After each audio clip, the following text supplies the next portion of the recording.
السلام عليكم ورحمة الله وبركاته. أنا كاميليا فريد ودي قناتي. كل سنة وانتم طيبين. ازيكم حبايبي، عاملين ايه؟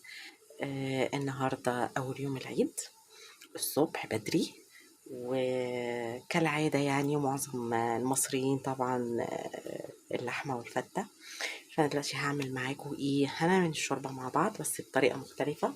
احنا الأول كنا بنعملها ان احنا بندي اللحمة صدمة الأول. لا، المرة دي احنا مش هندي اللحمة صدمة، احنا هنغلي المية ونحط فيها اللحمة كده. بسم الله.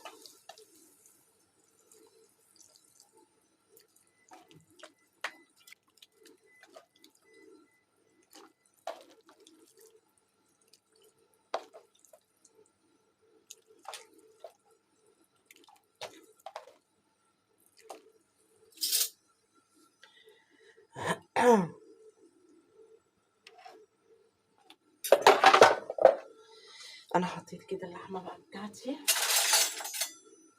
وعذرا على صوتي يا جماعة بس شوية برد. الحمد لله اهي.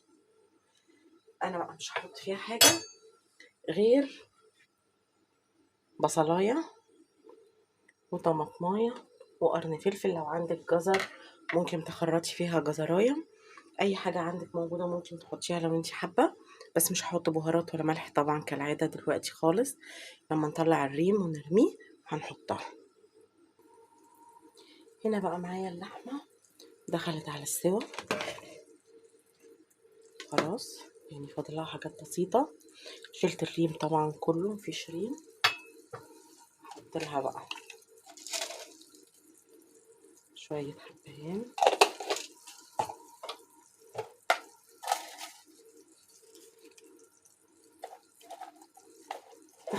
3 4 ورقات لوري،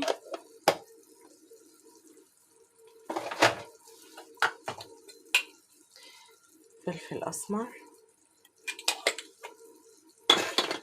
اي بهارات عندك بقى عايزة تحطيها حطيها، شوية زر ورد،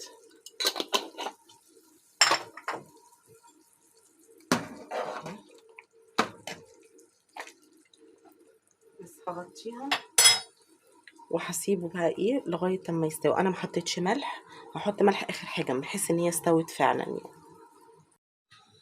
انا هنا بقى معايا ايه اللحمة خلاص كده استوت. هحط لها بقى الملح بتاعها. بسم الله الرحمن الرحيم اهو كده.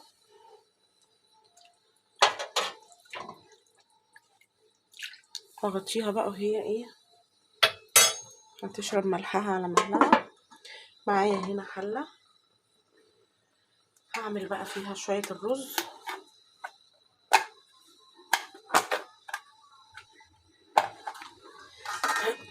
بسم الله. فيها بقى كده ايه شوية سمنة،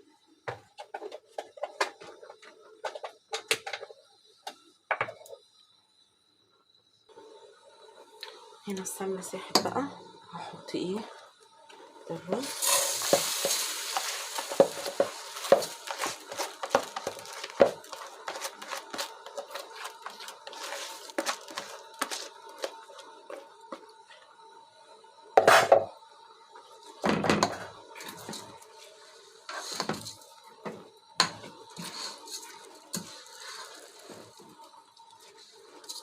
اشوحه كده تشويحة.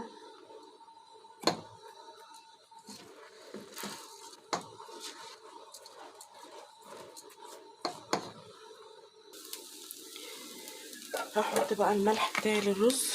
بسم الله.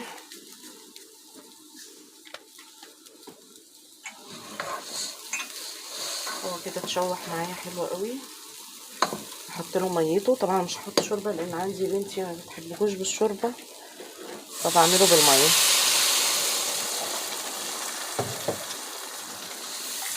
انتي اعرفي معيارك كده، عايزه تعملي بالكوبايه اعملي، انا ببقى عارفه المعيار بتاعي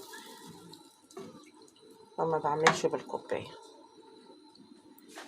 كده حلو قوي خلاص. والشوربه لسه بقى لما تغلي هنرجع لها.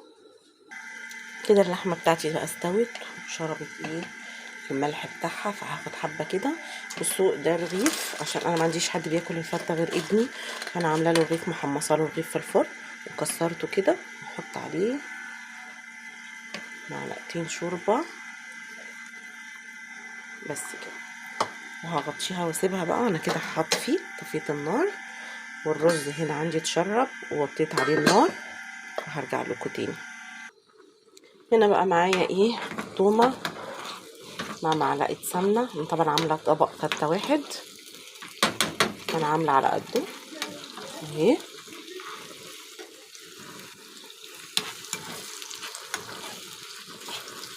الرز عندي خلاص، يعني عبال ما اخلص الفته هيكون ايه، استوى تمام. الفته طبعا يعني عاملاها بطريقه مختلفه. انا محمصه الرغيف كله زي على بعض كده، بحاله في الفرن، وبعدين بقوم مكسراه، حط عليه الشوربه. ودي طريقه امي بقى، الله يرحمها، هي اللي معلمها لي. اشوح بقى هنا التومه.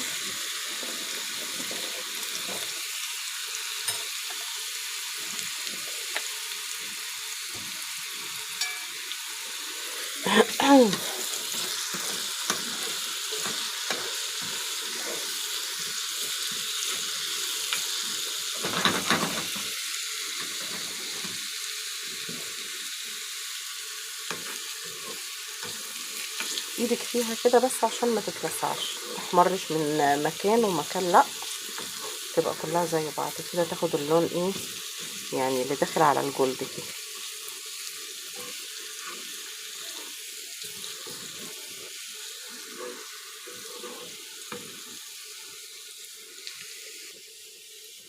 هي كده معايا خلاص.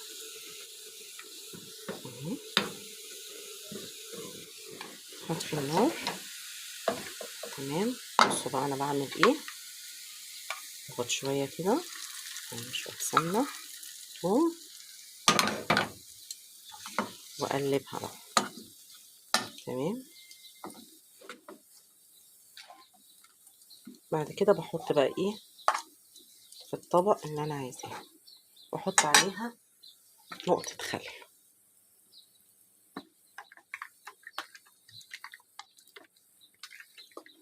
ودي برضو اهي انا عاوزها برضو الحبة دول، مش هنرميهم طبعا.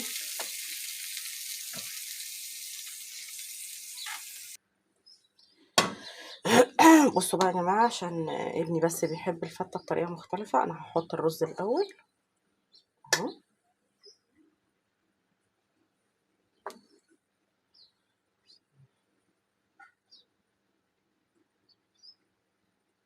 اهو بفرده كده،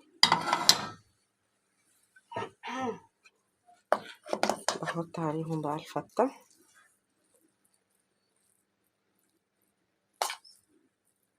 المفروض ان احنا بنعمل العادي ان الفتة بتبقى تحت والرز فوق تمام.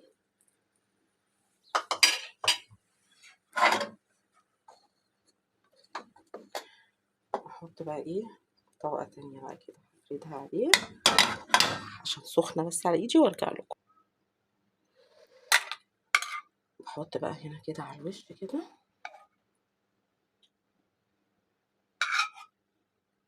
شوية تاني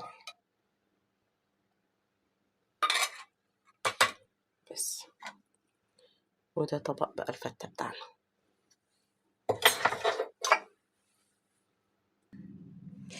وكده وصلنا لاخر الفيديو بتاعنا، وده طبق الفتة بتاعنا. والشوربة طبعا محدش بيستغنى عنها في العيد. في ناس ما بتفطرش طبعا فتة، بس هي سنة على الرسول عليه الصلاة والسلام. وكل سنة وانتم طيبين، وربنا يا رب يجعلها ايام سعيدة على الكل ان شاء الله.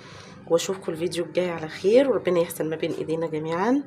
والسلام عليكم ورحمة الله وبركاته. ما تنسوش اللايك بتاعي يا جماعة.